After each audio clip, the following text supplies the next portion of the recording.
नमस्कार दोस्तों, मेरे पाम रीडिंग चैनल में आपका बहुत बहुत स्वागत है। आइए आज 21 वर्ष के पुरुष के पाम का एनालिसिस करेंगे, इनके सवालों का जवाब करेंगे। तो सर्वप्रथम इनके सवालों को सुनेंगे, फिर एक एक करके इनके सवालों का उत्तर करेंगे। उससे पहले अगर आप लोगों ने अभी तक हमारे चैनल को सब्सक्राइब नहीं किया है तो कृपया करके चैनल को सब्सक्राइब कर ले, बेल आइकन को प्रेस कर दें ताकि लेटेस्ट नोटिफिकेशन आपको मिल जाए। तो चलिए शुरू करते हैं। इनका क्वेश्चन इस प्रकार है, वर्तमान समय में यह सरकारी नौकरी के लिए प्रयासरत है और गुजर बसर करने के लिए अपना खुद का कार्य भी करते हैं जिससे दो पैसे इनकम हो जाए, जिनसे इनकी ज़िंदगी और पढ़ाई चल जाए। और जॉब के लिए तैयारी भी कर रहे हैं। तकलीफ ही है, ज़िंदगी पर प्रॉब्लम्स भी है। वो तो मुझे इनकी अतली ही बता रही है कि काफ़ी समस्या है इनकी ज़िंदगी पर। तो ये जानना चाहते हैं, गुरुजी क्या मैं सरकारी नौकरी पा सकता हूँ? क्या मेरी ज़िंदगी भी अच्छी हो सकती है? क्या मैं अपनी ज़िंदगी पर हर एक शौक अरमान को पूरा कर सकता हूँ? तो बेशक सभी लोग करते हैं, आप भी कर सकते हैं, इसमें कोई बहुत बड़ी बात नहीं है। डिपेंड करता है कि हम क्या शौक रखते हैं और क्या सपने देखते हैं। इन्होंने मुझे छोटे तबके की नौकरी के लिए ही पूछा है। इन्होंने ऐसा भी कुछ नहीं पूछ लिया कि मुझे यूपीएससी करना है, मुझे ये करना है, मुझे वो करना नहीं। इन्होंने छोटे तबके के नौकरी के लिए ही पूछा है। खैर, अगर ये बड़े तबके के लिए भी पूछे तो मुझे कोई आपत्ति नहीं थी। मैं एक बात कह रहा हूँ कि इनको इनका तकलीफ व्यक्तिगत रूप से पता है। तो आप बेशक लाइफ में कुछ कर सकते हैं, बड़ा काम कर सकते हैं, इस बात को लेकर चिंतित ना रहें आप। और आज की वीडियो उन सभी जातकों के लिए महत्वपूर्ण है जो कि फाइनेंशियली वीक तो है ही, साथ ही साथ उनको पारिवारिक सपोर्ट भी नहीं है, साथ ही साथ वो खुद का अपना मेहनत कर रहे हैं और ज़िंदगी पर आगे बढ़ने के लिए प्रयास कर रहे हैं, जॉब के लिए प्रयास कर रहे हैं। उन सभी लोगों के लिए वीडियो महत्वपूर्ण है। तो वीडियो को पूरा देखना, क्योंकि यहाँ पर से ना कुछ ऐसे डिस्कशन मैं करूँगा जो शायद आपकी ज़िंदगी बदल दे। तो सबसे पहले तो हम सरकारी नौकरी की तरफ ही जाते हैं। अब चलो, बहुत से लोग कहते हैं गुरुजी मेरे हाथ पर तो सूर्य रेखा भी नहीं है, मेरे हाथ पर भाग्य रेखा भी नहीं है, मेरे जीवन रेखा पर प्रोग्रेस लाइन भी उतनी अच्छी नहीं दिख रही है, तो क्या मुझे भी सरकारी नौकरी मिल सकती है? तो जी हाँ, एकदम मिल सकती है। अब सरकारी नौकरी में प्यून भी होता है, क्लर्क भी होता है, अधिकारी भी होता है, उच्च अधिकारी भी होता है, सम्मानजनक अधिकारी भी होता है। मतलब पद वाइज पद कहीं ना कहीं डिवाइडेड होता है, छोटे तबके से लेकर बड़े तबके तक। कहने का अर्थ ये है। तो आप ऐसा क्यों सोच रहे हैं कि आपकी सरकारी नौकरी नहीं होगी? क्या पता आपकी छोटी नौकरी हो और क्या पता आपकी बड़ी नौकरी हो। कौन जानता है, बिना आपका हाथ देखे कैसे बता सकता हूं।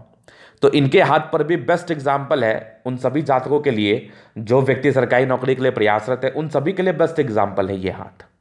क्योंकि इनके हाथ पर भी ना तो कोई मुझे बहुत प्रभावी सूर्य रेखा दिख रही है, थोड़ी बहुत है, ना तो कोई बहुत प्रभावी भाग्य रेखा दिख रही है, ना ही बहुत प्रभावी प्रोग्रेस लाइन है, और ना ही और भी चीज़ें बहुत प्रभावी हैं। लेकिन मैं इनके लिए कह रहा हूं कि इनकी नौकरी होगी। अब नौकरी किस लेवल की होगी, वीडियो को पूरा देखना, समझना, फिर कमेंट करना। समझना मेरी बात, मैं किसी को खुश करने के लिए ये बात नहीं कह रहा हूं। ऐसे लोगों, ऐसे हाथ वाले लोगों का भी मैंने हाथ अध्ययन किया है और उनको भी नौकरी पाते हुए देखा है, तभी इस बात को कह रहा हूं। अब देखो, इनके हाथ पर भाग्य रेखा बहुत अच्छी नहीं है, तो क्या ये हिम्मत हार के बैठ जाए कि मेरी नौकरी नहीं होगी? ऐसा तो सोचना भी नहीं चाहिए। अब देखो, इनके हाथ पर ना बहुत सुंदर सूर्य रेखा नहीं है, लाइन ऑफ एजुकेशन ही बहुत बड़ी बन गई है, वो मैं दिखाऊंगा। उसके बाद बहुत सुंदर इनकी प्रोग्रेस लाइन नहीं, हल्की हल्की सी दिख रही है, नॉर्मल, बहुत सामान्य है। तो क्या ये जॉब नहीं लेंगे? ये इनको जॉब नहीं मिलेगी? ऐसा बिल्कुल नहीं है। मैं एक बात का परिचय वो कराना चाहूँगा कि सिर्फ एक अवस्था भी अगर हाथ पर सटीक रहेगी ना आपकी, तो छोटे लेवल का सरकारी नौकरी दे सकती है। अब इनको जो नौकरी मिलेगी ना, इनके प्रश्न थे वो मैं आपके समक्ष रखना चाहूँगा कि मुझे सरकारी नौकरी किस लेवल की मिलेगी। तो एकदम लो लेवल की मिलेगी, ग्रुप डी लेवल की नौकरी मिलेगी आपको। अब क्यों मिलेगी, इसका भी रीज़न क्या है? कुछ लोग तो इसको भी डिनाई कर रहे हैं, गुरुजी मुझे नहीं लगता कि इनको नौकरी मिलेगी, लेकिन मैं तो कह रहा हूँ इनको नौकरी मिलेगी। अब मैं कह रहा हूँ, मेरी बात याद रख लेना, मैं भी यहीं हूँ, ये भी यहीं है। जॉब लगेगा तो कमेंट्स कर देना कि हाँ गुरुजी आपकी बातों से नौकरी लग गई मेरी। ग्रुप डी से ज़्यादा का उम्मीद मत रखना, वो नौकरी होगा आपका। क्यों होगा? एक लाइन ऑफ एजुकेशन से निकल के बहुत सुंदर एक लाइन बन गई है, जो कि ये लाइन आपको जॉब दिला सकती है। ये डेफिनेट रूप से आपको जॉब दिला सकती है। लेकिन एक बात मेरा दिमाग में रखना, मैंने जॉब के लिए आपको कह तो दिया, लेकिन बिना मेहनत के आपको नौकरी नहीं मिलेगी। वो मैं जानता हूं कि आप बहुत मेहनत करने वाले व्यक्ति हैं, आप बहुत मेहनत कर पाएंगे और कर भी रहे हैं, आगे भी कर लेंगे। लेकिन आपको और ज़्यादा मेहनत करना पड़ेगा। आज की वीडियो के बाद बहुत ज़्यादा मेहनत करना पड़ेगा, दिन दुगुनी रात चौगुनी करनी पड़ेगी। बिल्कुल सोचना नहीं है, बस मेहनत करते जाना है, लगातार करते जाना है, देखना आप कैसे आगे बढ़ते हो ज़िंदगी पर। देख रहा आप कैसे आगे बढ़ते हो ज़िंदगी पर, क्योंकि मेहनत के बिना कुछ मिलने से रहा वो तो बहुत मुश्किल है। क्योंकि आपकी और भी जो अवस्थाएं हैं, जो कि नेगेटिव अवस्थाएं हैं, वो बहुत अच्छी नहीं हैं, वो बहुत ख़राब है, नेगेटिविटी है आपके हाथ पर। तो मेरी बात को ध्यान से सुनना। जॉब तो आपका हो जाएगा, चलो मैंने कह दिया, लेकिन इसको सत्यापित करने के लिए, इसको अपने ज़िंदगी पर उतारने के लिए आपको बहुत ज़्यादा मेहनत करना पड़ेगा। इस बात को आपको भूलना नहीं है, और जितना हो सके दम लगा के मेहनत करो। जॉब आपके हाथ में रहेगा, ये मेरी गारंटी है, लेकिन छोटे लेवल की होगी। तो ये तो हो गई इनके पहले क्वेश्चंस, ये क्वेश्चंस थे। बाकी आगे किस एज में क्या है नहीं है वो मैं आगे विचार करूंगा। तो आपने इस वीडियो से क्या समझा कि केवल एक चीज, अगर मान लो आपके हाथ पर सूर्य रेखा नहीं है, तो अगर बहुत सुंदर भाग्य रेखा भी आपके हाथ पर है, तो अगर आपने प्रयास किया तो आपकी नौकरी हो जाएगी। बहुत सुंदर प्रोग्रेस लाइन आपके हाथ पर है, तो आपने प्रयास किया तो आपकी नौकरी हो जाएगी। प्लैनेट्स बहुत अच्छे कंडीशंस में, आपने प्रयास किया तो आपकी नौकरी हो जाएगी। मैंने वैसा भी हाथ देखा है जिसके हाथ पर केवल प्रोग्रेस लाइन है, ना तो भाग्य रेखा है ना सूर्य रेखा है, वो भी अच्छे पद पर है। मैंने वैसा हाथ भी देखा है जिसके हाथ पर कोई रेखा नहीं है, वो अच्छे पद पर है, प्लैनेट्स काफ़ी अच्छे कंडीशंस में थे। मैंने वैसा हाथ भी देखा है बहुत अच्छी अच्छी रेखाएं, लेकिन वो जॉब ही नहीं है उनके पास। तो कहने का मतलब ये है कि आपको अल्टीमेटली मेहनत करना पड़ता है। हाँ, अगर आप जॉब के लिए जा रहे हो तो आपकी नौकरी होगी, अगर आप बिजनेस करने के लिए जा रहे हो तो आपको बिजनेस करना पड़ेगा। हाँ, अब मेहनत और भाग्य में क्या डिफरेंस है? फिर लोग बोलेंगे गुरुजी फिर तो मतलब ही नहीं है हाथ दिखाने का, जब मुझे मेहनत करना पड़ेगा तो भाई मुझे एक बात बताओ, बिना मेहनत के ज़िंदगी पर क्या मिलती है? भाग्य जस्टिफाई जरूर कर देता है किस उम्र में किस समय ज़्यादा मेहनत करना चाहिए, किस लेवल की नौकरी आपको मिल सकती है। आप निराश हो चुके हैं बहुत बार प्रयास करने के बाद, लेकिन आपके भाग्य में अगर नौकरी होगा तो वो उसको सत्यापित कर देगी। तो बहुत ही अच्छी अच्छी रेखाएं भी हाथ पर होती है, उनका जॉब नहीं लगता। इसका रीज़न है कि उन्होंने मेहनत नहीं किया उस क्षेत्र में, उन्होंने कुछ और क्षेत्र में मेहनत किया। कहने का मतलब बस इतना सा था। ये बिल्कुल मत समझना कि बहुत अच्छी रेखा का अच्छा फल जिंदगी पर नहीं आता है, ऐसा कभी नहीं हो सकता। क्योंकि जब खराब रेखा का अच्छा फल आ सकता है, तो बहुत अच्छी रेखा का जिंदगी पर अच्छा फल क्यों नहीं आएगा? मैंने एक बात बताया कि आप किस जगह लगे हुए हैं, आपका क्या इच्छा है, क्या जुनून है आपका, वो ज़्यादा इंपॉर्टेंट रखता है कहीं ना कहीं। तो ये पहले क्वेश्चंस थे, तो इस चीज़ को लेके खुश नहीं हो जाना है, प्रयास करना है आगे बढ़ने के लिए, और प्रयासरत रहना है, और अच्छे से मेहनत करके आगे ज़िंदगी पर बढ़ के दिखाना है, ये मैं कह रहा हूँ आपको। और मेहनत करना है आपको ज़िंदगी पर आगे बढ़ने के लिए। तो ये पहली बात है। अभी इनके कुछ पॉजिटिविटी को मैं देखूंगा। तो देखो, एक शुक्र पर्वत तो इनके हाथ पर मुझे ठीक दिख रहा है, मंगल अच्छा है, पराक्रमी व्यक्ति है, तभी मैंने कहा कि मेहनत का काम आपसे हो जाएगा। चंद्रमा ठीक ठाक है, बाकी सूर्य थोड़ा दबाव में उपाय दे दूंगा। आपका बुध अच्छा है, बृहस्पति गड़बड़ है। मतलब प्लैनेट्स मैक्सिमम ठीक ठाक कंडीशंस में, बहुत अच्छे भी नहीं है, बहुत गड़बड़ भी नहीं है। कुछ प्लैनेट्स अच्छे हैं, कुछ प्लैनेट्स खराब हैं। खैर, इस बात को लेकर दिमाग पे नहीं चलना है, वो सब चीज़ें ठीक है, चलो वो तो अपने बात की बात है, वो तो मैं कर लूँगा, कहानी उसका कोई दिक्कत नहीं है। वो सारे प्लैनेट्स को मैं अच्छे तरीके से दिखा दूंगा, समझा दूंगा। मतलब ऐसी भी दयनीय स्थिति ग्रहों के साथ नहीं है। कहने का अर्थ ये है कि मतलब एक पॉजिटिविटी है, क्लर्क लेवल के तरक्की को ये इंडिकेट करती है, क्लर्क लेवल के सक्सेस को ये ज़रूर से बताती है। चलिए, ये चीज़ आपने देख लिया, समझ लिया। अभी हम विचार करेंगे इनके हाथ पर कुछ नेगेटिविटी पर, और पॉजिटिविटी देख लें हम। जीवन रेखा अच्छी है, चलो प्लैनेट्स अच्छे नहीं है, लाइंस बहुत अच्छी नहीं है, लेकिन कहीं ना कहीं जीवन रेखा इनकी स्मूथ है।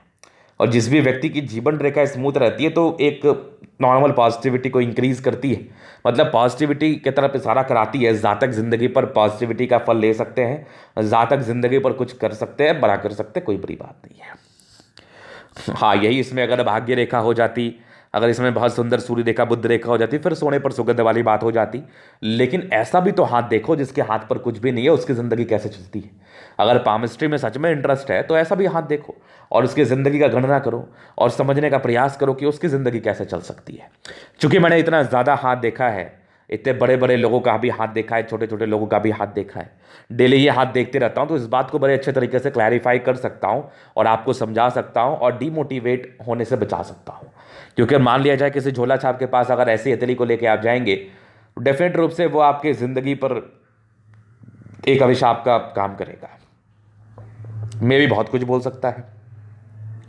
जब झोला था छाप व्यक्तिगण अच्छे हथेली वाले को छोड़ते ही नहीं है, तो आप तो फिर भी कहीं उनके लिस्ट में ही नहीं है। तो मे भी आपके बारे में बहुत नेगेटिविटी वो बोल सकते हैं, बहुत नेगेटिविटी फैला सकते हैं। तो बेशक आप जाइए, मैं जाने में किसी को मना नहीं करता हूँ, लेकिन चीज़ों को समझ लीजिए ताकि आपको जाना ना पड़े। क्योंकि मेरा उद्देश्य बस यही रहता है कि चलो हाथ है आपके पास, हाथ पर रेखाएं हैं, आज नहीं कल आपको इंटरेस्टेड होना ही है कि ये रेखाओं का क्या अर्थ है। और कुछ 2-3 चीज़ अगर आपकी ज़िंदगी पर उस रेखाओं के अनुकूल हो गई तो फिर आपको विश्वास हो जाना है, और ये चीज़ रियल है तभी अनुकूल आपके ज़िंदगी पर होगा भी। तो आज ना कल आपको जाना ही है, तो एक सही चीज़ देखो, सही जानकारी पाओ, ताकि आप ना तो भ्रमित हो पाओ, ना डिमोटिवेट हो पाओ, ना आपको कोई डिमोरलाइज कर सके। तो इस बात को दिमाग में रखिए। तो ये इनकी पॉजिटिविटी थी। अभी विचार करते हैं इनके हाथ पर कुछ रेखाओं के बनावट से, कुछ नेगेटिविटी पर और कुछ बनावट पर विचार करते हैं। जैसे इनके हाथ पर सीमेन लाइंस दिख रही है। अब चलो ये बात तो चलो समझ में आती है कि ये एक सीधी रेखा है जो कि हृदय रेखा और माइंड रेखा मर्ज करके इसको सीमेन रेखा का नाम दिया जाता है। लेकिन यहाँ पर से एक और ब्रांच निकल गई, ये रेखा एक और बन गई। क्या मैं इसको डिस्टर्ब शुक्र वाले मान लूँ? क्या मैं इसको डिस्टर्ब माइंड रेखा मान लूँ? मैं क्या मानूँ इसको? ऐसी आकृति का क्या अर्थ होगा मूल रूप में? मे भी बहुत से लोगों के हाथ पर होगी, और मे भी उस प्रकार से वो लोग चिंतित भी होंगे कि उनके हाथ पर ये रेखा है, इसको कैसे समझा जाए, कैसे इसको रिलेट किया जाए उनकी खुद की ज़िंदगी से, कैसे इसको मापदंड तरीके से मापा जाए।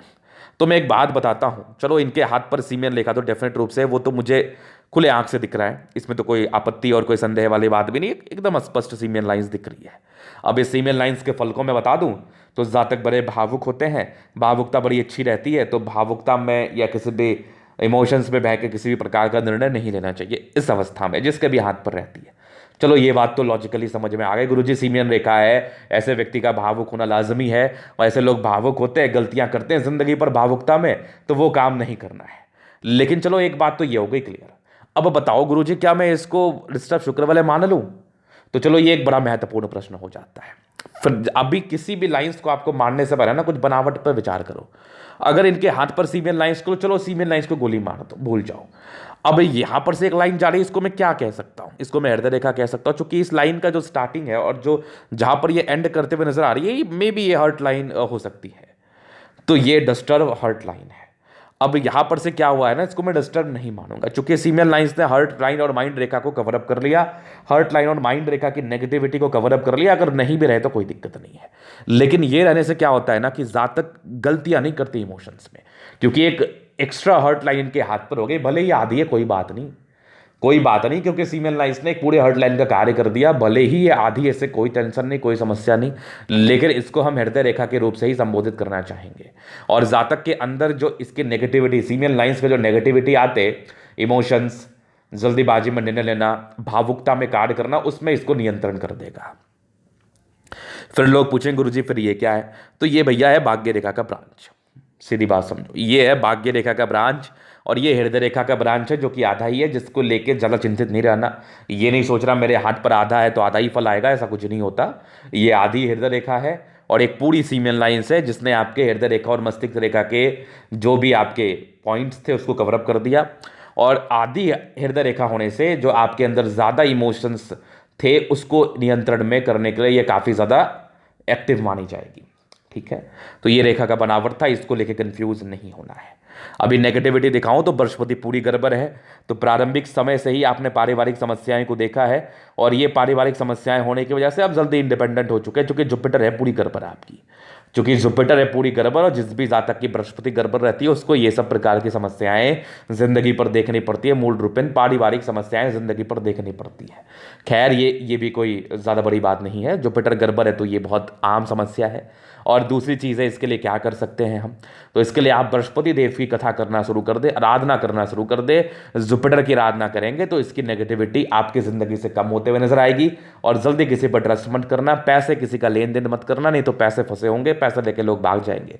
बहकावे में मत आना, काम करने का कोशिश करना। अगर ज़िंदगी पर कामयाबी पानी है तो काम करके कामयाबी को पाना, सेटिंग साटिंग के चक्कर में मत पड़ना। मैं कह रहा हूं ना, किसी के बहकावे में मत आना। तो जुपिटर है इनकी घर पर। अब दूसरी नेगेटिविटी में दिखाऊं तो थोड़ा डिसीजन मेकिंग में शुरुआती दौर से प्रॉब्लम्स रहती है, पैसे कमाई कम होते इसलिए खर्चे ज़्यादा हैं। दूसरी, सूर्य का बहुत चपटा भी नहीं, ठीक ठाक है, मतलब थोड़ा सा विलंब से कामयाबी होगा। तो बृहस्पति देव की आराधना, सूर्य को जल देना स्टार्ट कर दो, जिंदगी पर से समस्याएं खत्म हो जाएंगी, जिंदगी पर रुके हुए कृपा आ जाएंगे, और जिंदगी पर से समस्याएं खत्म हो जाएंगी। तो इस प्रकार के कार्य को करना आप स्टार्ट कर दो, as soon as possible start कर दो। तो दो नेगेटिविटी मुझे दिखी, बाकी और हल्की पल्की सी है, जिसको मैं अध्ययन करूंगा ना जब आपके हाथ का पूर्णता जब अध्ययन करूंगा तो उन चीज़ों में मैं क्लियर करता चला जाऊंगा, डोंट वरी। अभी इनके जीवन रेखा का मैं विश्लेषण करूंगा तो मुझे प्रारंभिक समय से आपकी ज़िंदगी बड़ी तकलीफ देह दिख रही है जुपिटर की वजह से, इसमें तो कोई दाग नहीं है। उसके बाद चूंकि चलो बहुत राहु रेखा नहीं थी तो एक आशा की किरण थी, कुछ हल्की फल्की तरक्की हो गई, जिसमें क्या है ना कुछ गुजर बसर चला गया। इंडिपेंडेंट हो गए तकरीबन अपने 19वें वर्ष की आयु से। 19वें साल की आयु से काम करना भी शुरू कर दिया। 20 में एक तरक्की थी, फिर एक 23-24 में तरक्की थी, तो मूल चांसेस था कि 23-24 में कुछ संभावनाएं बनेंगी। 26 में तरक्की थी, 28 में तरक्की थी, 30 में थी, 32 मतलब 32 साल तक हल्की हल्की तरक्की है। चूंकि भाग्य रेखा का साथ नहीं है तो ये तरक्की के योग आपके जिंदगी पर, कुछ सैलरी में इंक्रीमेंट हो गई, कुछ आउटी इनकम हो गया, इन चीज़ों का परिचक्र आएगी 32वें साल की आयु तक। 32 के बाद लाइफ लाइन पूरी स्मूथ है, सीधी चल रही है, कोई दिक्कत नहीं है, यहाँ से भी दिख रही है यहाँ तक, तो उसके बाद कोई विशेष दिक्कत नहीं है। एक तरक्की आपकी जिंदगी पर 55वें वर्ष में, 55 वर्ष के बाद भी लाइफ लाइन अच्छी, कुछ यात्राएं हैं 60 वर्ष के बाद बड़ी बड़ी। वैसे जीवन रेखा स्मूथ है। राहु रेखा की ना उपस्थिति होने की वजह से जातक की जिंदगी पर वैसे भी कोई प्रॉब्लम्स नहीं आते। अब देखो प्रॉब्लम तो पूरी जिंदगी पर है, आपके लाइफ में सब कुछ है, फिर भी कोई ना कोई प्रॉब्लम्स रहेगा ही। उस बात को लेकर इतना चिंतित नहीं रहना, ना तो मैं इस बात को लेकर किसी को सोचने पर बाध्य करता हूँ। लेकिन इतना जरूर है कि 24 में, 25 में, 60 तक अच्छे चांसेस है, तो मेहनत कर लो, 4 घंटा और बढ़ा दो, मेहनत कर लो। वैकेंसीज वगैरह आ रहे हैं तो जान लगा के मेहनत कर लो, ग्रुप डी की सफलता मिल जाएगी। फिर कमेंट कर देना, देख लेना, ऐसे हाथ वाले को भी सफलता मिल सकती है। बस दो जो उपाय दिए उसको दिमाग में रखना, संज्ञान में दे दिया है मैंने, उसको करते रहना जिंदगी भर। चलिए ये चीज़ आपने देख लिया। अभी इनके हथेली का हम जनरल एनालिसिस करेंगे। ये इनकी पॉजिटिविटी नेगेटिविटी सब खत्म हो गई। अब इनके हथेली पर जो भी और भी अवस्था है उसको मैं दिखाऊंगा अस्पष्टतापूर्वक। तो थंब देखो बहुत स्ट्रांग नहीं है, लेकिन इच्छा के बहुत अच्छे मालिक है। अब अच्छे इच्छा के मालिक है, मतलब लाख समस्या आ जाए जिंदगी पर घबराहट नहीं होती। ये लोग घबराना इन लोगों को पसंद है नहीं। यवा आकृति जब भी सपोर्ट की आवश्यकता पड़ेगी मिल जाएगी। डिजायर्स ठीक है, सेकंड फ्रेंच कम मान से सम्मान की इच्छा कम कर पाएंगे। सेकंड फ्रेंच कम बढ़ाए, इसलिए शारीरिक श्रम करना पड़ेगा। ऐसे भी आपकी इतनी मुझे शारीरिक श्रम वाली ही दिख रही थी, मतलब जातक को शरीर से मेहनत करना ही करना पड़ता है, नो डाउट। थंब वैसा ठीक ठाक है, व्यक्तित्व अच्छा है, ईमानदार व्यक्ति हैं, ईमानदारी से जिंदगी पर आगे बढ़ते ईश्वर भी आप पर जरूर दया दृष्टि दिखाएंगे। तो बढ़िया थंब है। वैसे समझदारी के लूप काफ़ी अच्छी, फिंगर के बीच में गैप है, थोड़े खर्चीले प्रवृत्ति के हैं, दिल के बड़े अच्छे हैं, दिल में कोई कहीं का गलत भावना नहीं किसी के प्रति। बृहस्पति फिंगर चोरी सन की बड़ी हिम्मत भी है, टिंड कर रही धार्मिक आस्था है, मेहनती भी गजब के। सैटर्न फिंगर दर्शा रही है, सूर्य फिंगर टिंड कर रही है, तो कोई ना कोई गुण जरूर आपके अंदर डेवलप होगा जिससे आप जिंदगी पर पैसे कमाओगे, नो डाउट। बुद्ध फिंगर छोटी इस चीज़ का परिचय आती है कि जातक ना थोड़ा सा डिसीजन मेकिंग में प्रॉब्लम्स रहती है, तो निर्णय को सोच समझ के लेना है। ऐसे ही कोई निर्णय जिंदगी पर नहीं ले लेना है। फिंगर लंबे करें, अच्छी क्रिएटिविटी अच्छी स्ट्रेंथ का परिचय आ रही है। जातक बहुत समझदार, मानसिकता के बहुत समझदार है, तो बढ़िया फिंगर है आपका। फिर देखिए बृहस्पति गड़बड़ होने की वजह से पारिवारिक समस्याएं, दोस्त यार धोखा देके चले जाते हैं, शादी थोड़ी विलंब से होती है। लेकिन जो उपाय मैंने इसके लिए दिया है ना, सब चीज़ ठीक रहेगा, ये करते रहना। बृहस्पति देव की आराधना करना, नॉनवेज वगैरह का सेवन मत करना। यहाँ पर से देखो कुछ लाइंस आपके बने हैं जो आपके परोपकारी नेचर का परिचय कराते हैं। जातक सेवा भी होते हैं डेफिनेट रूप से। सीमेन लाइन से इमोशंस तो थे, लेकिन थोड़ा सा हृदय रेखा की होने की वजह से इमोशनल खत्म हो गया। कुछ ट्राइंगल से जो नेगेटिविटी को दूर कर रही थी, नो डाउट ये भी चीज़ें मुझे आपके तरह बता रही थी। उसके बाद देखो यहाँ से दबाव है, मेहनती तो जबरदस्त है, मेहनत में कोई कमी नहीं। लाइन ऑफ एजुकेशन बढ़िया है, जो कि बड़ी सूर्य रेखा का ही कार्य कर रही है, एक सफलता जिंदगी पर दिला देगी। ऐसे व्यक्ति अगर प्रयास करे तो ऐसे जातक को एक सफलता जिंदगी पर मिल जाती है। सन मिला जुला के ठीक है, तो सूर्य को जल देना स्टार्ट कर दो, इसकी कृपा आ जाएगी आपके ऊपर। कुछ लाइंस आपके हाथ पर बने थे, ये दर्शाते हैं कि जातक 23 तलाक होते हैं। बुद्ध ठीक है, समझदारी से कार्य करते हो। शादी वैसे भी आपके 28-30 तक की मुझे दिख रही है, मे भी 1-2 साल पहले ऊपर नीचे हो सकता है। आगे बुद्ध रेखा अच्छी है, समझदार है, मंगल दोनों बढ़िया है। ये मंगल अच्छा नहीं रहता तो जॉब होने के चांसेस बहुत कम हो जाते हैं। ऐसे आपकी मेहनत का जो भी नौकरी है ना, मेहनत करने वाली, वो तो आपको मिल जानी है। चूंकि मंगल अच्छा है, पराक्रम, समर्पण, डेडिकेशन, हाई लेवल की मेहनत को दर्शाता है कि जातक मेहनत करके ही जिंदगी पर आगे बढ़ना चाहते हैं। जातक अपने जिंदगी पर यूं ही आगे नहीं बढ़ना चाहते। ये लोग मेहनती व्यक्ति होते हैं और मेहनत करना इनको बहुत ज़्यादा पसंद है, तो जोड़ो मंगल इनका बढ़िया है। फिर प्रॉपर्टी का देखो तो कुछ ट्राइंगल्स यहाँ से भी बन रहे हैं, तो मे भी 36 वर्ष के बाद प्रॉपर्टी के आसार बनेंगे, खुद से बना लोगे। चंद्रमा बढ़िया है, तो पैसे की फ्लो बनी रहेगी। कुछ यात्रा के योग है जो सामान्य रूप से आपके तली पर है काफ़ी। भाग्य रेखा ना होने की वजह से स्ट्रगल रहा है। 28 के बाद हल्की हल्की दिख भी रही है, यहाँ से भी हल्की हल्की बन रही है, मे भी आगे भी बन जाए, कोई बहुत बड़ी बात नहीं है, इसको लेकर चिंतित नहीं रहना है। जीवन रेखा अच्छी है, दीर्घायु, शुक्र वैसे बढ़िया है, शादी के बाद भाग्य उदय, लग्जरी के लाइन से थोड़े स्ट्रेस जिंदगी पर रहे हैं, डेफिनेट रूप से रहे हैं। मनी मैनेजमेंट अच्छा है, पैसे मैनेज कर ले, तो मंगल बहुत ज़्यादा प्रभावित कर रही है मुझे। तो ऐसे व्यक्ति अपने दम पर, अपने मेहनत के दम पर जिंदगी पर कुछ बड़ा हासिल कर लेते हैं। अब ये देखो, अभी इनकी कोई इनका बेस नहीं है, कुछ भी नहीं है, काम करके खाना पड़ रहा है। अगर इनको नौकरी लग गई तो क्या ये ज़िंदगी पर अचीवमेंट नहीं होगी इनके? बहुत बड़ी अचीवमेंट होगी और डेफिनेट रूप से लगेगी। बी पॉजिटिव हमेशा रहना और कोशिश करना, जो उपाय दिया है उसको संज्ञान में लेकर करने का। तो ये था इनका का पूर्णता विश्लेषण। अगर आपको हमारा ये वीडियो पसंद है, लाइक कर दे, कमेंट कर दे, शेयर सब्सक्राइब कर दे। अगर आप पर्सनली मेरे साथ इस तरह का दिखा के सही जानकारी पाना चाहते हैं, हमारा व्हाट्सएप नंबर डिस्क्रिप्शन में मिल जाएगा, लेके आप संपर्क कर सकते हैं। धन्यवाद।